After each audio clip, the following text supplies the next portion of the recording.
আসসালামু আলাইকুম। Welcome back to my channel Sadiq Mom Story. আপনাদের সাথে আছি আমি সুহানা। আশা করি সবাই ভালো আছেন।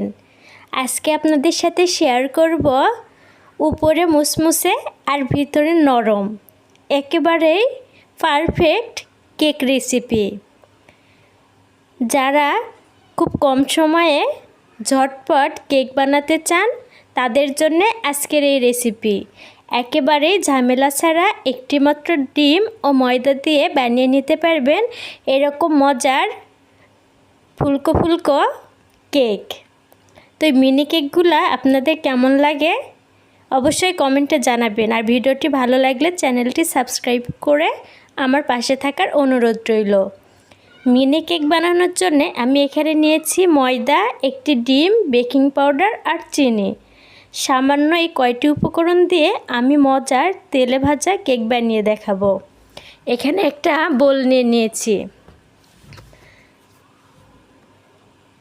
এর ভিতরে একটি মাত্র ডিম ভেঙে দিয়ে ডিমটার ভিতরে দিয়ে দিব পরিমাণ মতো চিনি। যে যেমন মিষ্টি কেকে পছন্দ করেন সেই অনুযায়ী এখানে চিনি ব্যবহার করবেন।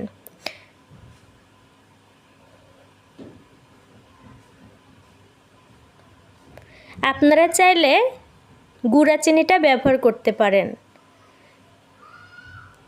খুব ভালো করে ডিমের সাথে চিনিটা ফেটিয়ে নিতে হবে। এটা একেবারেই ঝামেলা ছাড়া একটা কেক বানানোর রেসিপি শেয়ার করতেছি আপনাদের সাথে। এমনি কেক বানাতে গেলে দেখা যায় অনেক সময় লাগে আর অনেক সময় ধরে এরকম ফাটিয়ে নিতে হয়। তো ফেটানোর কাজগুলোও অনেক ধৈর্য ধরে করতে হয়, কিন্তু এইভাবে মিনি তেলের কেক বানাতে গেলে কিন্তু ওগুলো কোনো ঝামেলাই আপনাকে করতে হবে না। যখন দেখবেন ডিমের কালারটা এরকম হালকা চেঞ্জ হতে শুরু করেছে সেই পর্যায়ে এখানে আরেকটু নাড়ানাড়ি কাজ করবেন। চিনিটা যেন খুব ভালো করে ডিমের সাথে গলে যায়। অবশ্যই এই দিকটা খেয়াল রাখবেন, চিনি যেন গলে যায়। এই পর্যায়ে দিয়ে দিব পরিমাণ মতো ময়দা। একটা ডিমে যতখানি ময়দা প্রয়োজন ততখানি দিব, কারণ এখানে কোনো রকম পানি ব্যবহার করা হবে না।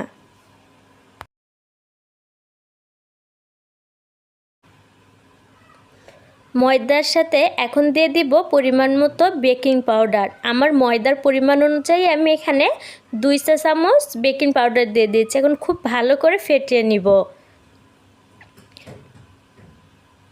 এই কাজটা পুরো চামচ দিয়েই করতেছি, এখানে হাত লাগানোর কোনো প্রয়োজন নাই। ডোটা যখন এরকম পর্যায়ে আসবে তখন বুঝে নেবেন আপনার ডোটা রেডি।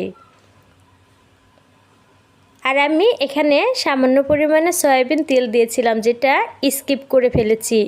তো দিয়ে এইভাবে খুব সুন্দর করে গোল গোল করে একটা গোল করে নিয়েছি। যেমন মিষ্টিতে আপনারা গোল করে নেন ঠিক সেই রকম, যে যেমন সাইজ পছন্দ করেন সেই রকম এইভাবে গোল গোল করে নিতে পারেন। আমি কোনোগুলো ছোট কোনোগুলো বড় করেছি আপনাদের দেখার সুবিধার্থে। আর এইগুলো তেলে দেওয়ার সাথে সাথে কিন্তু ফুলে ডাবল হয়ে যাবে।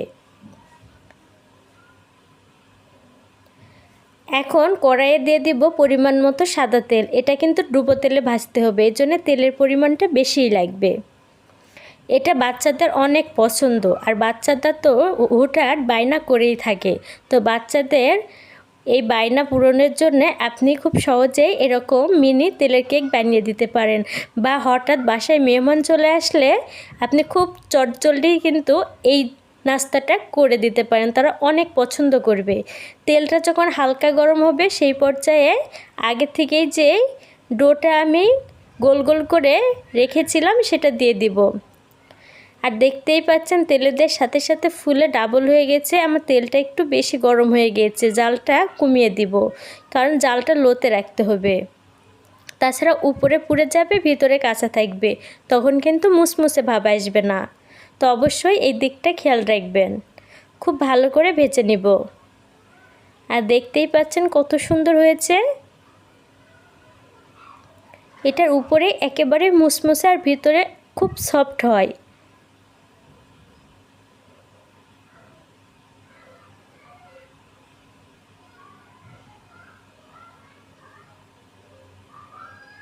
আপনারা যদি এর থেকে বড় বড় করতে চান তো আপনি ডোটা আরেকটু বড় করে কেটে নেবেন, আর যদি এর থেকে ছোট করতে চান তো লিচিটা আরেকটু ছোট করে কেটে নেবেন।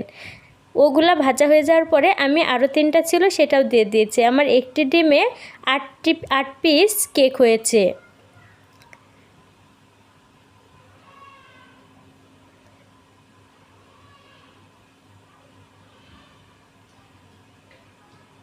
এটা দেখতেও যেমন সুন্দর, খেতেও কিন্তু অনেক মজা।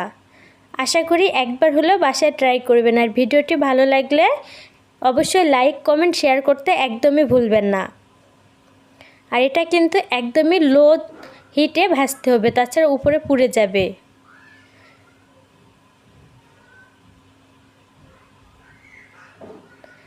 কোনো ঝামেলা ছাড়াই একেবারে চটজলদি বানিয়ে নিতে পারবেন তেলের মিনি কেক। আশা করি এটা সবাই অনেক পছন্দ করবে। আর উপর থেকে দেখতেই পাচ্ছেন কেমন ফেটে ফেটে যাচ্ছে কেকের মতো। এখন উঠিয়ে নিব। আর দেখতেও কত সুন্দর লাগতেছে, খেতেও কিন্তু অনেক মজা। তো সবাই ভালো থাকুন, সুস্থ থাকুন। আল্লাহ হাফেজ।